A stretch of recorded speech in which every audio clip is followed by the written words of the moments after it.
अपने महाराज से कहा महाराज तुम दूसरी शादी कर लो। राजा सोचने लगे ये मानेगी नहीं, क्योंकि वो पतिव्रत धर्म नियम का पालन करते। महाराज आंगन से कचहरी में आ गए, बोले ठीक है सोचेंगे समझेंगे। रानी कचहरी में जैसे आए, महाराज को मंत्री ने पूछा महाराज ये बताओ आप गए महलों में थोड़ी देर विश्राम किया होता तब आते हैं। बोले विश्राम तब किया होता, वो मेरी रानी नहीं चल लेने दे रही है घर में। बोले क्यों? बोले घर में जैसे पहुंचे रानी कह रही शादी कर लो शादी कर लो। अब मैं क्या करूं? मंत्री कहने लगे महाराज मैं तो 6 महीना पहले ही कहना चाहता था कि आप एक शादी कर लो, लेकिन आपकी डर की वजह से मैंने कुछ नहीं कह पाया। ये तो महारानी शादी की कह रही है तो महाराज आपको शादी कर लेनी चाहिए। एक उत्तराधिकारी तो अयोध्या में आप जैसा होना चाहिए। मेरी महारानी बिल्कुल सच कह रही है, महाराज आपको शादी कर लेनी चाहिए। सब लोगों ने कह दिया, मंत्री ने भी कह दिया, महाराज ने फिर देर नहीं की और शादी कर लेते। सुरची नाम की लड़की से शादी कर ली। प्यारे भगवत प्रेमियों, सुरची नाम की लड़की का डोला लेकर के जब अयोध्या में राजा उत्तानपाद आए और इधर रानी को मालूम पड़ा, रानी बड़ी प्रसन्न है। रानी सुनी थी प्यारे भगवत प्रेमी, डोला दरवाजे पर आया, मालूम पड़ा है एकदम रानी सुनी थी ने बांदी बुलाया, बांदी धरा शीघ्र आए धरा बांदी बुलाई। कहो महारानी क्या बात है, कारण क्या है?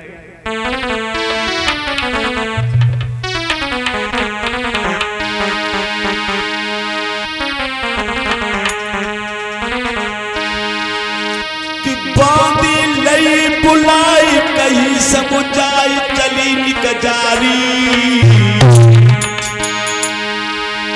और दरवाजे पे मेरी सोत रे बुला के बांदी।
है बांदी ने दरवाजे पर डोला पड़ा है और हाथ में लोटा लेकर के जैसे डोले में जल लेकर के बांदी चली, कहने लगी महारानी साहबा को प्रणाम हो और लीजिए जल स्वीकार कीजिए, जल पी लीजिए। और आपकी बड़ी बहन आप महारानी आपका इंतजार कर रही है महलों में, शीघ्र आप चलिए डोला से प्रस्थान कीजिए आंगन के लिए। प्यारे भक्त जैसे लोटा बने आगे करो, लोटा तो नहीं लो लेकिन मन सीधो चट सीना हाथ पकड़ो, बांदी अंदर खींची, डोला के अंदर बांदी को खींचा और कहने लगी बांदी ये बता किस बड़ी बहन का तू नाम ले रही है? कहने लगी महारानी आपकी सौत है जो आपको बुला रही है।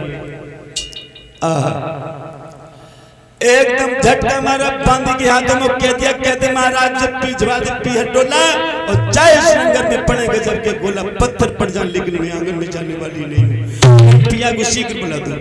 प्यारे भक्त प्रेमियों उसी समय एकदम भागी बांदी और महाराज के लिए खबर कर दी, महाराज शीघ्र आ जाओ, महारानी छोटी वाली रूठी हुई है, आंगन में जाने के लिए बिल्कुल हरगिज़ तैयार नहीं है। और भागी बांधी और सीधी आंगन में पहुंची, धड़ाम से जाकर के रानी के सामने पछाड़ खा गई। कहने लगी महारानी बहुत बुरा हो गया। रानी कहने लगी क्या कारण है बांधी ये तो बताओ। बोले बुआ ने से इनकार कर रही है महारानी और आपका नाम सुनकर के एकदम क्रोध में कहने लगी तुझे नहीं मालूम बांधी, अरे वो उठ गई होगी, चलो मैं मना के लाऊंगी उसको। बहुत सीधी सादी भोली वाली रानी थी प्यारे भगवत प्रेमी। कहने लगी उठ गई होगी, चलो मैं मना के लाती। नंगे पैर रानी चलती, थोड़ी आवाज बढ़ाओ भैया। और जैसे ही रानी चली प्यारे भगवत प्रेमियों और डोला के पास पहुंची है प्यारे भगवत प्रेमियों, एक पतिव्रत धर्म नियम का पालन करने वाली और जाकर के छोटी बहन सुरची से कहा अरे सुरची आप चलो क्यों यहाँ पर खड़ी हो, चलो मैं आई तुमको। जैसे डोला में जैसे देखा प्यारे भगवत प्रेमी धड़ाम से सीधी हमारी रानी के सीना में लगी, रानी चारों कोने चित्त जमीन पर गिरी। उठकर के रानी फिर खड़ी हो गई, कहने लगी मुझे कोई इस बात की बुराई नहीं है कि तुमने मुझे लात मार दी, लेकिन फिर भी चलो महलों में। तब तक महाराज उत्तानपाद आ गए, कहने लगे रानी मैं ये क्या देख रहा हूं, ये क्या हो रहा है। रानी को तो भूल गई प्यारे भगवत प्रेमी, तुरंत महाराज का हाथ पकड़ लिया रानी सुरची ने, कह दिया महाराज इधर आओ। बोले क्या बात है, क्या कारण है? कहने लगी बात मुझे पूछ रहे हो कि जब एक तुम्हारी रानी थी क्यों हमें व्यर्थ में लाए हो।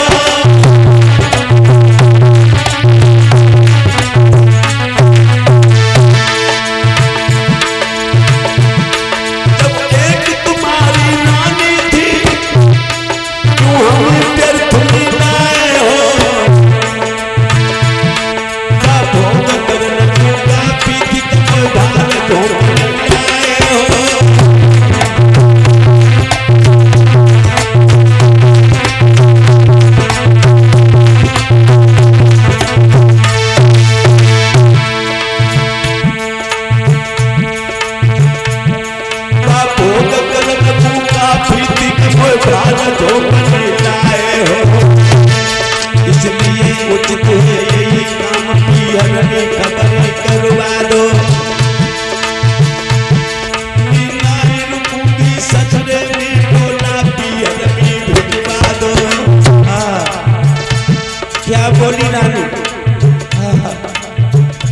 कताब में पत्थर पड़ जाए लेकिन कताब सागर में मैं जाना पसंद नहीं करती, मेरा डोला क्लियर के लिए भेजवा दो। मीनाई रुकूंगी ससुरे की डोला क्लियर में भेजवा दो।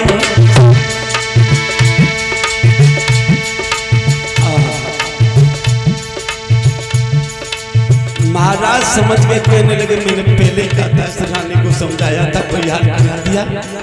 सारे नगर के लोग खड़े हुए देख रहे हैं अयोध्यावासी।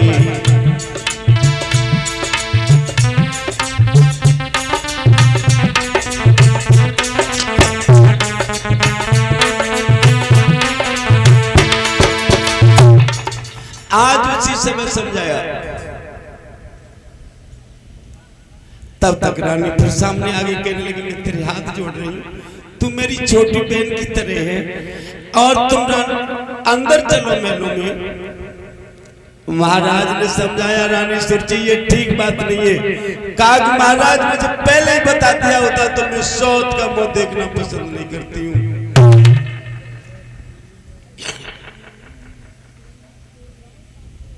फिर रानी आ गई, कहने लगी, मैं तुम्हारे हाथ जोड़ रही हूँ, आप चलिए, महाराज को ज्यादा बेइज्जत मत कीजिए, मेरी कोई संतान नहीं है, एक पुत्र के लिए मैंने आपकी शादी करवाई है और आप इस तरीके से, मैं तो पैसे भी, मेरा तो कुछ नहीं है, लेकिन इतना ये सब कुछ धन धाम तुम्हारा है, सारा घर अपना तुम देखिए, तुम आज से पटरानी बन करके रहिए, आप किसी बात की चिंता मत करना, मैं आपकी टैल बजाती रहूंगी और फटे पूरे वस्त्र धारण करूंगी, तुमको पटरानी बना करके रखूंगी। सारी बात रानी ने समझाई, लेकिन एक बात मानने को तैयार।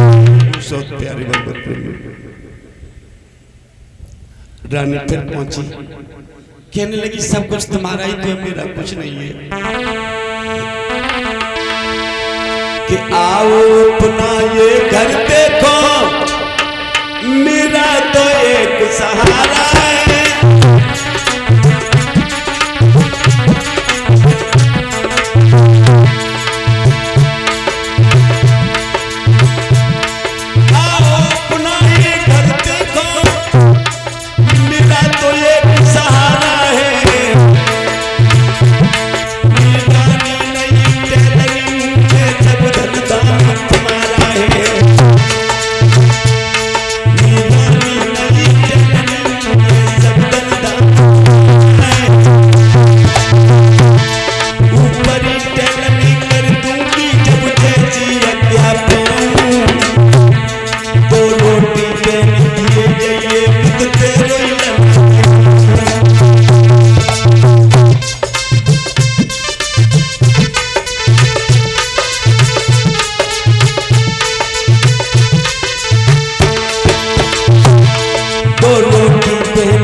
मेरा कुछ नहीं है, सब कुछ धनधाम तुम्हारा है,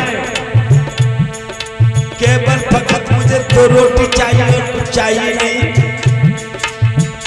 इसके बदले में मैं तेरे लाला को खिलाती रहा करूंगी। सुची तू चल आंगन के चल। इतनी बात जब सुनी थी, कई सुरची ने सुनी, प्यारे भगवत प्रेम एकदम मुस्कुरा करके राजा उत्तान पास से सुरची कहने लगी, महाराज देखिए कुलवंती क्या कह रही है,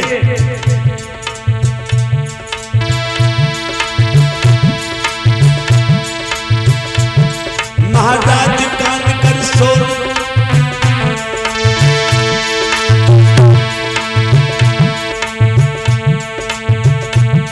महाराज कान,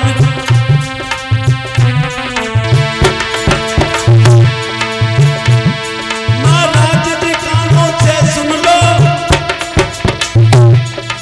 कुलवंती क्या कहती है, पूरी बिल्ली भगतनी बन के चिड़िया घर है,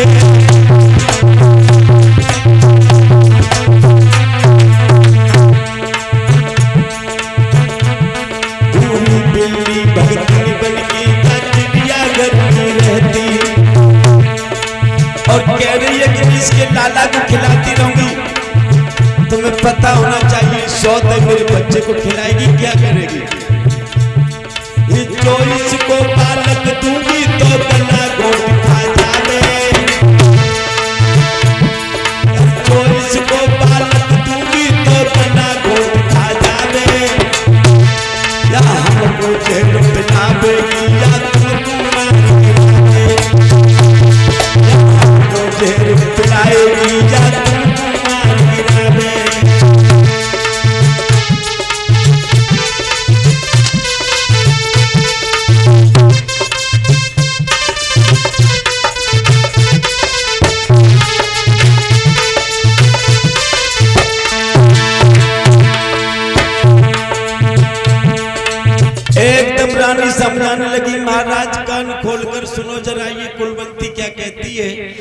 भूरी बिल्ली भगतिन बनकर ये चिड़ियाघर में रहती है।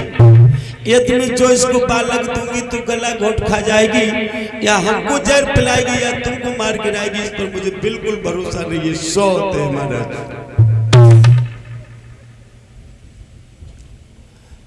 माता बहनों भगवत प्रेमियों, आज जब सुरची ने कहा रानी कहने लगी मैं ऐसा कुछ नहीं करूंगी, तुम आंगन में चलो।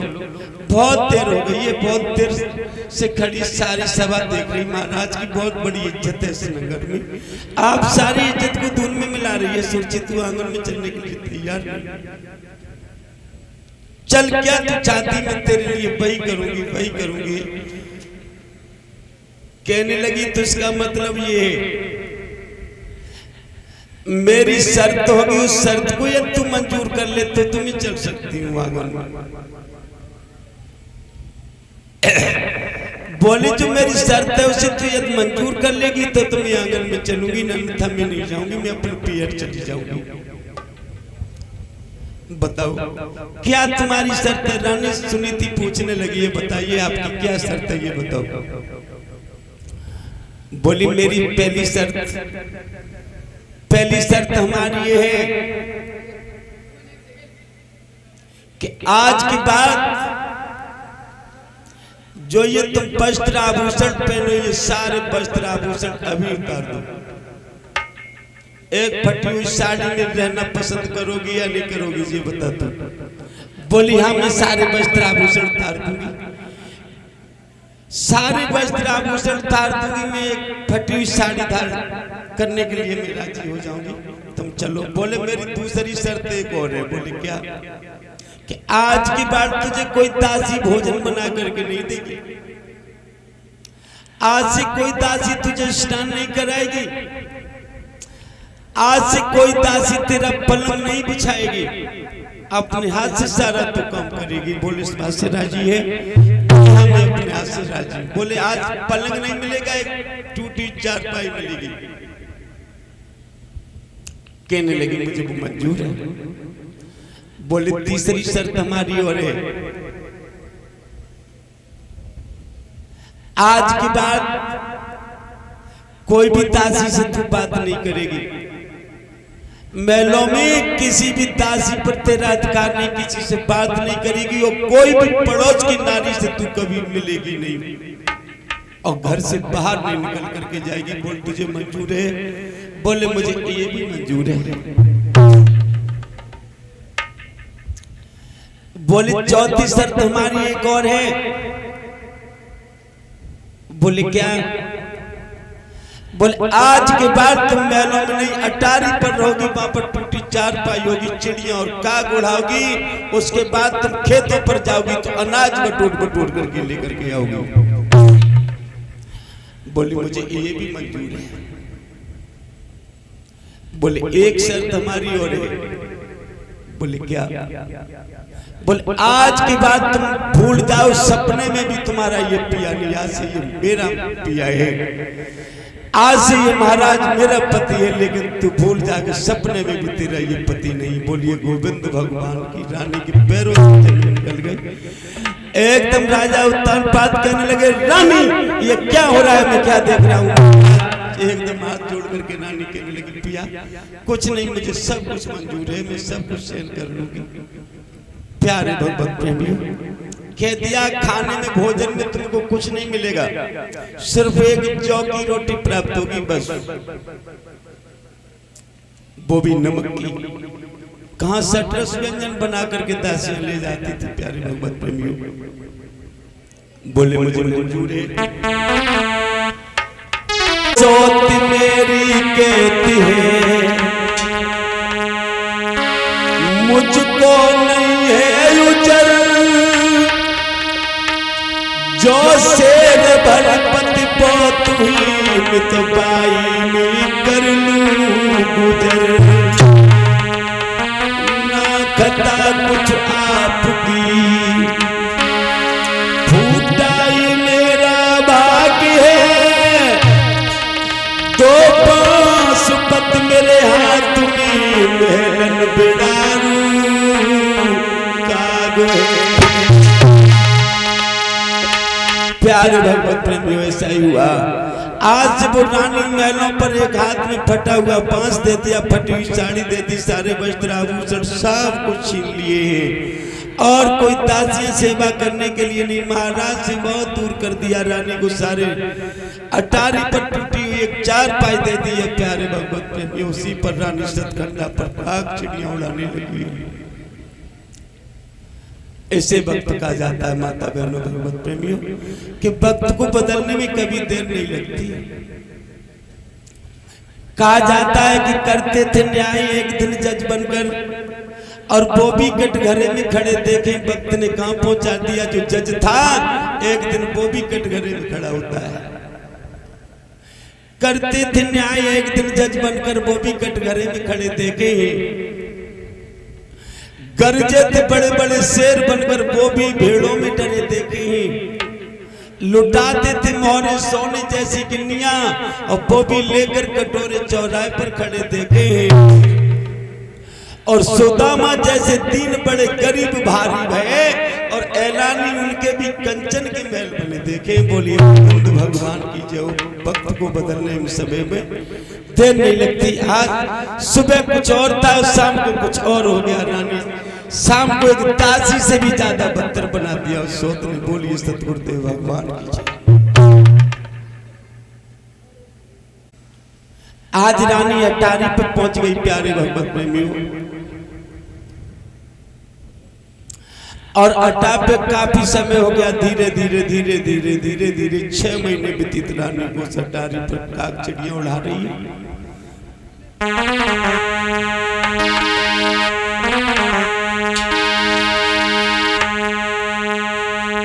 कन्यारी महलन रहे दुखवत से कहीं नहीं जाई। प्यारे भगवत कन्यारी महलन रहे दुखवत से कहीं नहीं जाई। और महलन के पिलारे कागरे से रबर जो रही।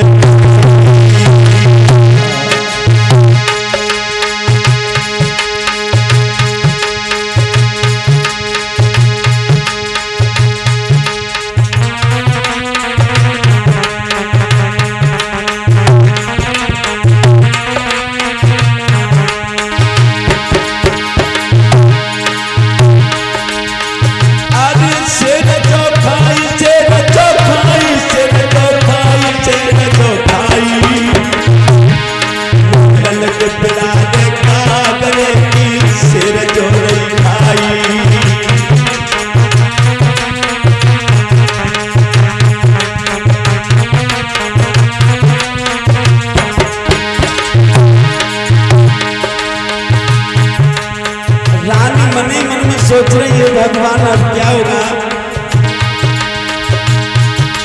और अकेला जब जीव होता तो माता बहनों कैसा लगता बोल जाने। और बिलबिलाई बुलाई बड़ी पछताई, माँ घबराई महा घबराई। आधी रात के गिर नौरे पूरा को भैया धाई। आधी रात के नौरे पूरा को भैया धाई।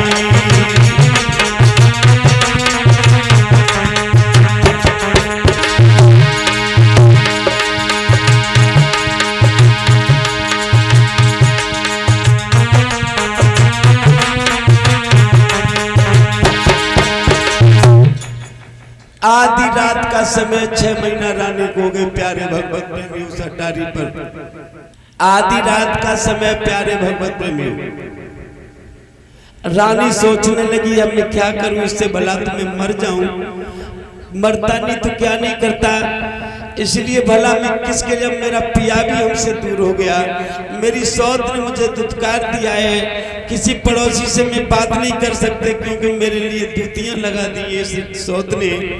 भला मुझे भोजन नहीं मिल रहा है, आराम करने के लिए कोई वस्त्र नहीं है, कोई चारपाई नहीं, कोई पलंग नहीं, टूटी चारपाई सौत ने दे दी, इससे भला तुम अब हमारा जी करके क्या होगा, इससे भला तो मुझे प्राणांत कर लेना चाहिए, मुझे मर जाना चाहिए, मैं जिंदा रहने के योग्य नहीं बची प्यारे भगवत प्रेमियों।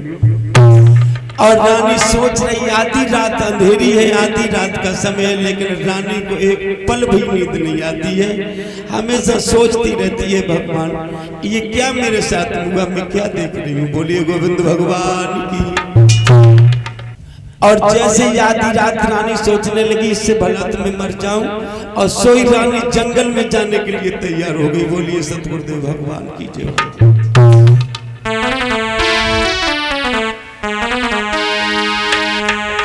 अरे पलखड़ को चली गई रानी,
और छत्र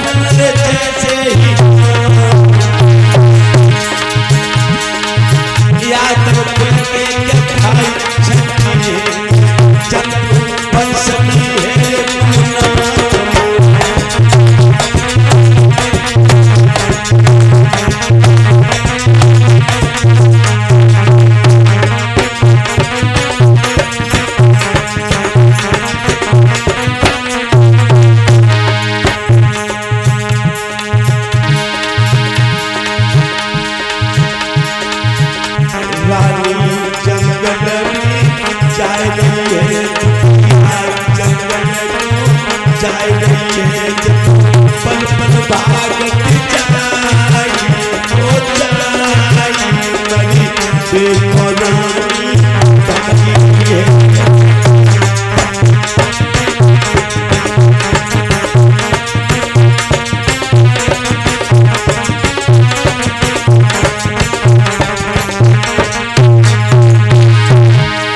गोविंद भगवान की। जैसी रानी जंगल में चली प्यारे भगवान प्रेम, तब तक क्या हुआ, आधी रात अंधेरी है, मरने के लिए रानी गई, तब तक क्या हुआ, ब्रह्मा पुत्र देवर्षि नारद का पदार्पण हो जाता है। और ऋषि नारद जैसे उस जंगल में आए और जैसी नजर पड़ी देवर्षि नारद की, और नारद ऋषि ने तुरंत वो लड़की को पहचान लिया, सुनीति को।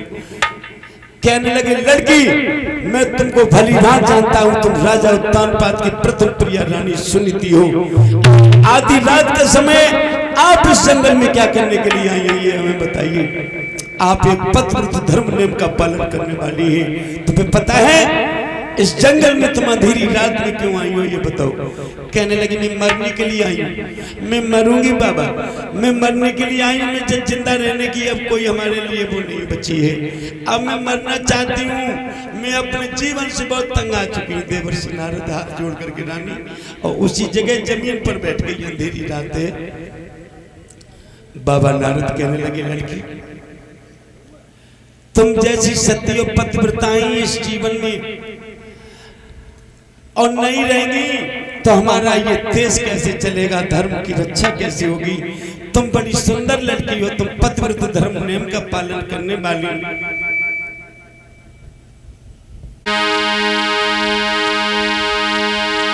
अरे रमेश चंद मेरे भैया, तुम तो भरियो पीरन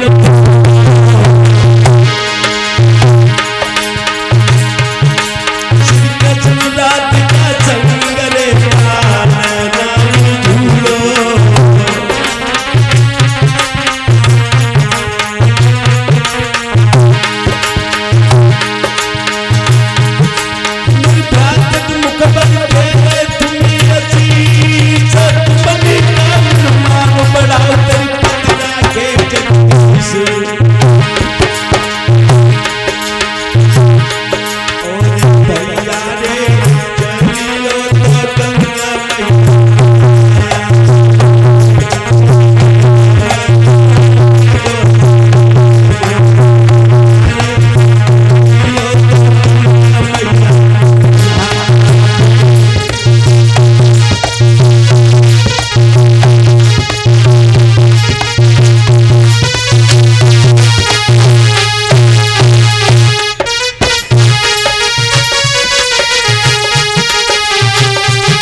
अब रानी जंगल में मरने के लिए चली, लेकिन नारद बाबा आगे कहने लगे, लड़की तुम एक पतिव्रत धर्म नियम का पालन करने वाली हो, और तुम ही नहीं रहोगी इस दुनिया में तो धर्म की रक्षा कौन करने वाला है। ऐसी बेटियों की तो बहुत जरूरत है जो धर्म की रक्षा हो जाए। माता बहनों भगवत प्रेमियों, बात क्या हो गई, क्या कारण है बेटी जो तुम आधी रात के समय जंगल में मरने के लिए आई हो। बाबा नारद, रानी कहने लगी, मैं मरने के लिए, ए बाबा मुझे तो बहुत पहले मर जाना चाहिए था, लेकिन मैं तो बड़ी देर बाद मरने के लिए आई। और इन्हीं के साथ साथ में आदरणीय सम्मानीय भैया हमारे संजीव कुमार यादव जी और आदरणीय श्री एकपति जी महाराज नेकराम सिंह यादव जी की ये सपुत्र कटुलिया वाले ये 100 मुद्राएं मेरे संजीव भैया दे रहे। बहुत ही बहुत मेरे संजीव भैया के लिए बधाई हो। बोलिए गोविंद भगवान की।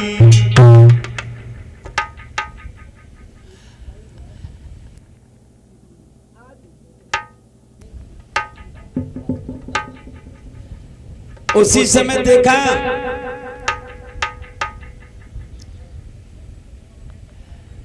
बाबा नारद समझाने लगे हैं, बेटी कारण क्या है ये बताओ। कहने लगी, मेरे पिया ने जब से दूसरी शादी की है, 100 तो आंगन में आ गई है, और सौत जब से आंगन में आई है तब से मेरी दशा खराब कर दी है महाराज बाबा देवर्षि नारद। अब हमारे पास मरने के सिवा कुछ नहीं है, दासियां मेरे पास आती नहीं है, भोजन मुझे खिलाती नहीं है, वस्त्र आभूषण सारे मेरे छिना लिए, और छत पे में रहती मेरे पिया भी मेरे पास आने से इनकार कर दिया। भला मैं अब कैसे आंगन में रहूं, उससे भला मुझे मर जाना चाहिए।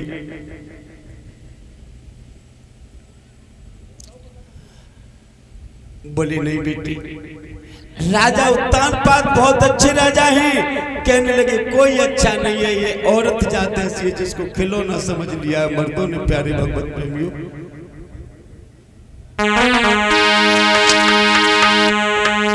आज रानी सुनीति समझाने लगी, कहने लगी बाबा नारद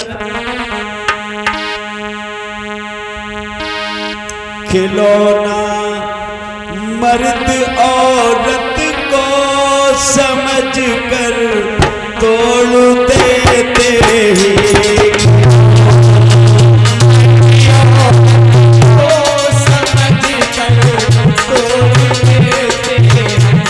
खिलौना मर्द को समझ कर तोड़ देते हैं,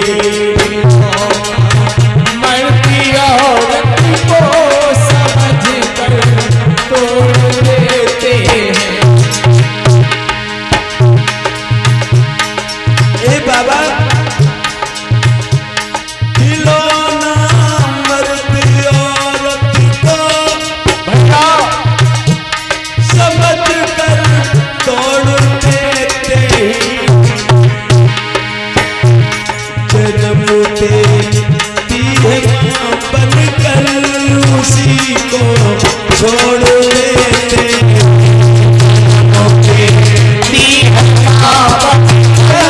उसी को छोड़ देते हैं,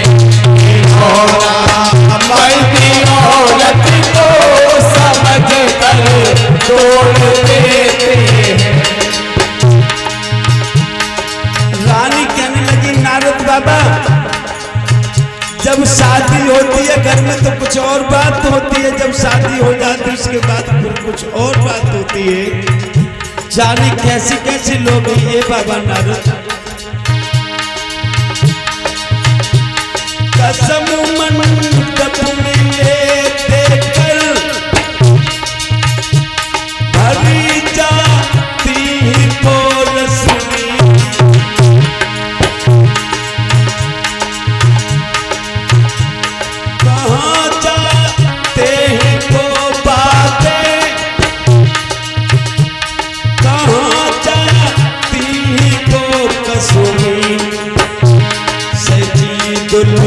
हल्की से जो को मौत से जोड़ देते, हल्की से जो मौत से जोड़ देते, हमारी औरत को समझ कर जोड़ देते है, बाबत को उसी को छोड़ देते।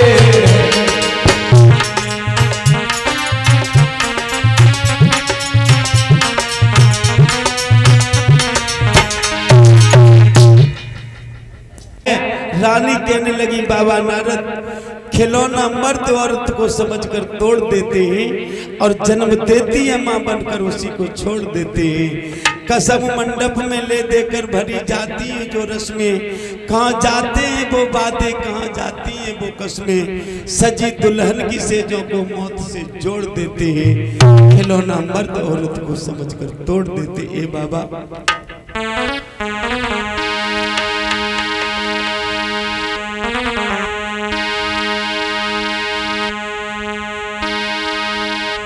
कहीं माँ और बेटी का मर्द ना तान भाते, कहीं माँ और बेटी का मर्द ना तान भाते, कहीं माँ और बेटी का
कहीं माँ और बेटी का मर्द नाता निभाते हैं, कहीं पैसिया बना करके उन्हें कोठे बिठाते हैं, समझकर साग नाजुक सी दरिंदे मोड़ देते हैं, खिलौना मर्द औरत को समझकर तोड़ देते हैं। बाबा नारद, आज मेरा भाई हाल है कि मेरी सौत आंगन में आ गई है, लेकिन एक पल के लिए मुझे चैन नहीं उस सौत ने दिया, इसलिए मैं मरना चाहती, मुझे मर जाना चाहिए। ये बाबा नारद समझाने लगे, सुनो रानी, ऐसे धर्म की रक्षा करने वाली बेटियों को तो जीना अवश्य है।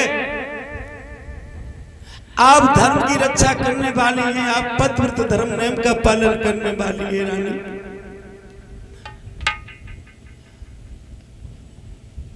बोले बाबा, एक बेटा पैदा हो जाता तो मेरा ये हाल न होता, एक पुत्र होता तो क्यों पिया की शादी होती, क्यों ये सौतांगन में आती। बाबा नारद समझ के कहने लगे, बेटी चिंता मत करो, मैं तुम्हें वरदान देता हूँ, तुम वापस लौट जाओ, तुम्हारी कोख से एक सुंदर पुत्र रत्न धन की ऐसी प्राप्ति होगी, ऐसा सुंदर बालक तेरी कोख से एक सुनीति जन्म लेगा, नाम कर देगा एक दिन। आप चिंता मत करो प्यारे भगवत प्रेमियों, नीति तू वापस लौट जा, ऐसा सुंदर बालक तेरी कोख से जन्म लेगा, ऐसे तुझे पुत्र रत्न धन की प्राप्ति होगी। बेटी तुम वापस लौट जाओ, मैं देवर्षि नारद ब्रह्मा का पुत्र हूँ, घबराओ मत, तुम वापस लौट जाओ, तुम पतिव्रत धर्म नियम का पालन करने वाली हो। ऐसी बेटियों को सदा जीना चाहिए, मरना नहीं चाहिए। अब मैं तुमको वरदान दे रहा हूँ कि तुम्हारे सुंदर पुत्र जन्म लेगा। रानी कहने लगी, बाबा नारद आप क्या कह रहे हैं? अरे कम से कम आपको ये सोच लेना चाहिए था, मैंने सब कुछ आपको बता दिया, फिर भी ऐसी आप भूल कर रहे हैं। आपके ये दिए हुए वचन ये यथार्थ कभी सत्य नहीं हो सकते। ए बाबा नारद आप क्या कह रहे हैं? बोली क्यों? रानी कहने लगी, बाबा नारद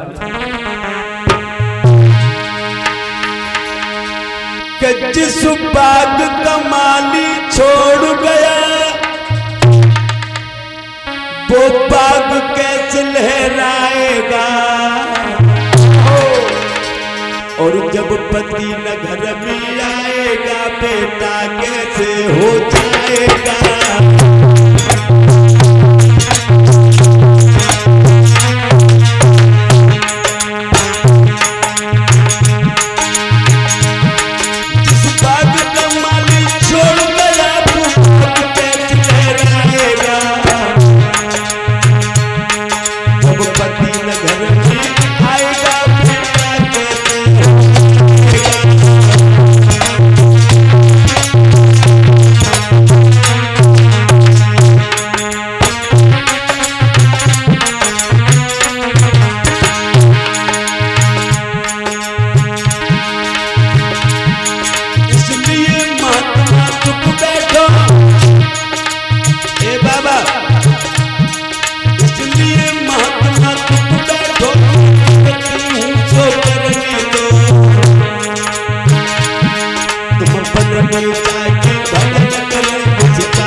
मर जाने दो बाबा,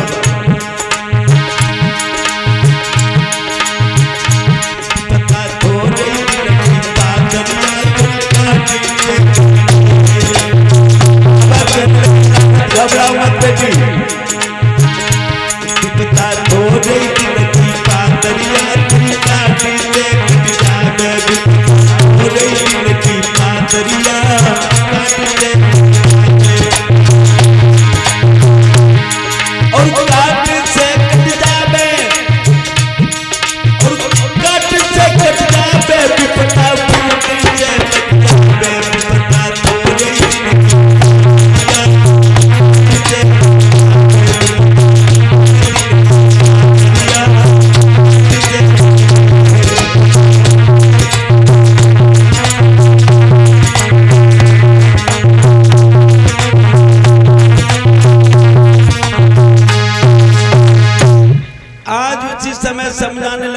देवर्षि नारद के एक सुंदर सा पुत्र तेरे जन्म लेगा, रानी घबराओ मत।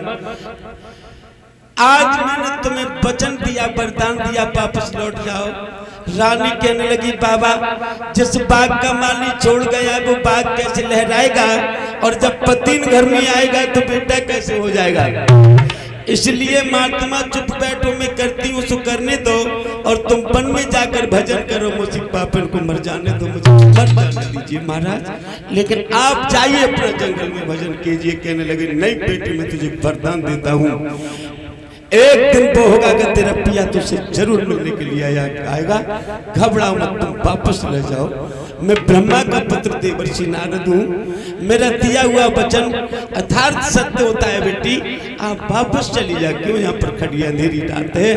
प्यारे भगवत प्रेमियों, देवर्षि नारद की बातों को मान करके पुनः वापस नीति लौट आई और आकर के अपनी अटारी पर ही उसी जगह पर चढ़ गई। जासो जाने कई सोई सब सही सबन बतलायो, पर वह पतिव्रता को भेद काऊ नहीं पायो। किसी ने नहीं जान पाया कि आज रात को रानी कहाँ गई, आधी रात को कहाँ से वापस लौट आई। रानी वापस अपनी अटारी पर चढ़ गई। बोलिए गोविंद भगवान की।